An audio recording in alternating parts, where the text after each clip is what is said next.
రామ్ చరణ్ తిపాత్రాభినయం చేయగా అగ్రదర్శకుడు శంకర్ దర్శకత్వంలో ప్రముఖ నిర్మాణ సంస్థ శ్రీ వెంకటేశ్వర క్రియేషన్స్ పతాకంపై దిల్ రాజు అత్యంత భారీ బడ్జెట్తో తెరకెక్కిస్తున్న చిత్రం Game Changer. Sri Venkateswara creations పతాకంపై 500 కోట్ల భారీ బడ్జెట్తో దిల్ రాజు దీన్ని నిర్మించడం విశేషమని చెప్పాలి.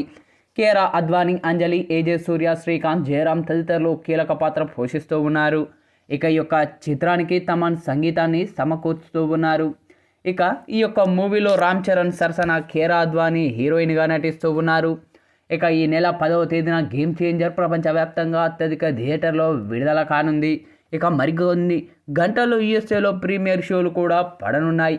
ఇటీవలే సెన్సార్ పూర్తి చేసుకోగా సినిమా బాగుందంటూ సెన్సార్ సభ్యులు కూడా చెప్పినట్లు తెలుస్తూ ఉంది.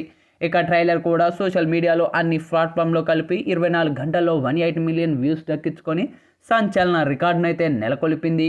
ఇక ఈ యొక్క సినిమా షూటింగ్ జరుగుతున్న సమయంలో శంకర్ దీన్ని కూడా ఆపి భారతీయుడు సినిమాను పూర్తి చేసి విడుదలైన తర్వాత అది అత్యంత చెత్త సినిమాగా నిలిచి దర్శకులకు, నిర్మాతలకు భారీ నష్టాలని మిగిల్చిందని చెప్పాలి. దీంతో గేమ్ చేంజర్పై ఎన్నో ఆశలు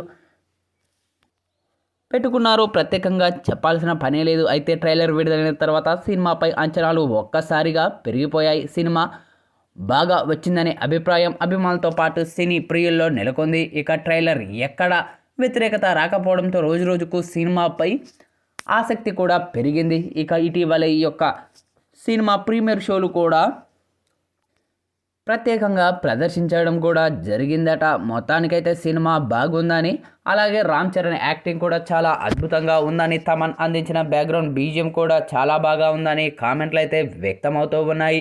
అయితే ఈ నేపథ్యంలోనే మరికొద్ది గంటల్లో ఈ యొక్క మూవీ యూఎస్ఏలో ప్రీమియర్ షోలు కూడా పడనున్నాయి. మరి యొక్క ప్రీమియర్ షోలు పడ్డాక ఈ యొక్క మూవీ ఎలాంటి రివ్యూలను సొంతం చేసుకొని ఎలాంటి రికార్డును నెలకొల్పుతుందో వేచి చూడాలి.